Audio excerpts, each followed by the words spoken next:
Bonjour ou bonsoir, aujourd'hui ou ce soir, on se retrouve pour une nouvelle vidéo. Une vidéo nous consacrée à cette lampe-là, de marque Philips Ecoton, SL-E prismatique, de 13 watts. Il a une température de couleur, alors c'est pas vraiment marqué, mais c'est du 827, il y a le code couleur.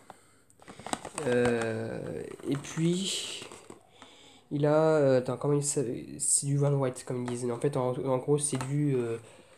Euh, c'est du. Allez, du. En fait, c'est comme l'ancienne ampoule, quoi. C'est du blanc chaud, en fait. Non, c'est du cool white. Non, ça, ouais, c'est du blanc chaud. Une couleur, comment dire, au relax, comme, du coup, à peu près jaune-orangé. Euh, avec une icône. Enfin, avec le tableau énergétique énergie B. C'est une ancienne ampoule. En fait, comme vous pouvez voir, alors, c'est marqué. Alors, je sais pas si vous voyez très bien.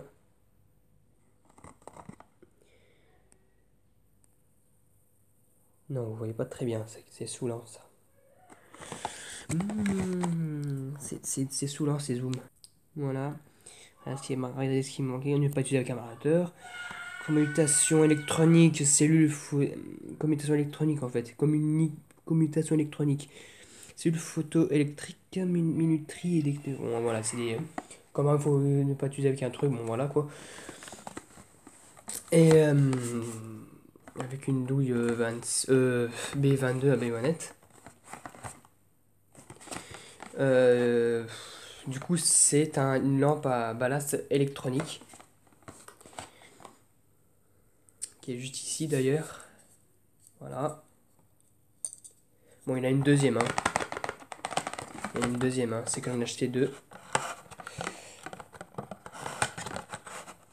Oh là là. Vous pouvez le voir. Il y en a aussi une deuxième. Regardez. Voilà, il y en a aussi une deuxième, hein. J'en ai acheté deux.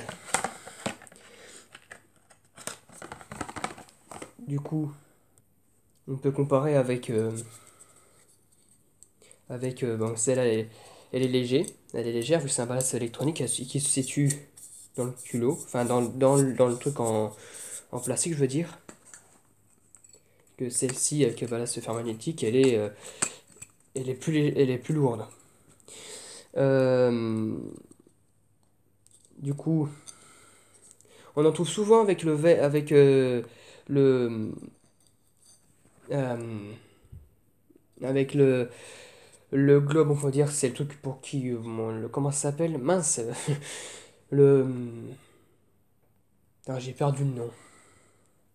Enfin, le couvercle en tour autour là. Il est souvent avec les lampes prismatiques ballast électronique en plastique. Mais cette fois-ci, il est aussi en verre. Vous pouvez le voir, hein. C'est du verre aussi. Voilà, c'est pas la même chose, c'est que c'est pas le même. Voilà. Euh, mais c'est du verre, hein. Et du coup, avec un. Cette fois-ci, avec une base blanche. Et puis qui est bon, aussi plus petite que le 9 watts. Et même carrément plus mince. Alors que là, elle est bien large. Alors maintenant, on va l'essayer. On va bien marquer que c'est du 20 watts professionnel. On va maintenant l'essayer. Bon, toujours avec la lampe, hein. C'est que je peux avoir un truc normal. Bon, c'est dur, je vais. Donc voilà, j'ai branché la lampe. Je l'ai mis dans sa douille. Voilà, comme elle est mise. Du coup, maintenant, on va pouvoir l'essayer. Un, 2, 3. Du coup, c'est un allumage rapide. Il faut savoir elle est plutôt neuve parce que ça fait longtemps que. Enfin, ça fait pas longtemps que je l'ai, ça fait même pas une semaine, mais ça fait, je l'allume bien longtemps des fois. Du coup, ben, je sais déjà comment ça se passait. Mais c'est quand même pour la faire montrer. Quand même, ça reste dans les anciennes lampes, donc c'est une technologie plus récente, mais ça reste quand même dans les anciennes lampes Philips euh, prismatiques, enfin les anciennes lampes prismatiques. Il y a plein de sortes de marques prismatiques. Osram Compactor, il y a des trucs comme ça. D'ailleurs, il faut que j'en fasse aussi la collection, hein. D'ailleurs, j'en prévois d'en acheter d'autres avec un ballast magnétique de 13 watts. Euh, Bah, cette fois, ça sera de 13 watts, voilà. Du coup, j'espère que ça vous aura plu. J'espère que ça vous aura plu. Et à bientôt pour une prochaine vidéo. Au revoir.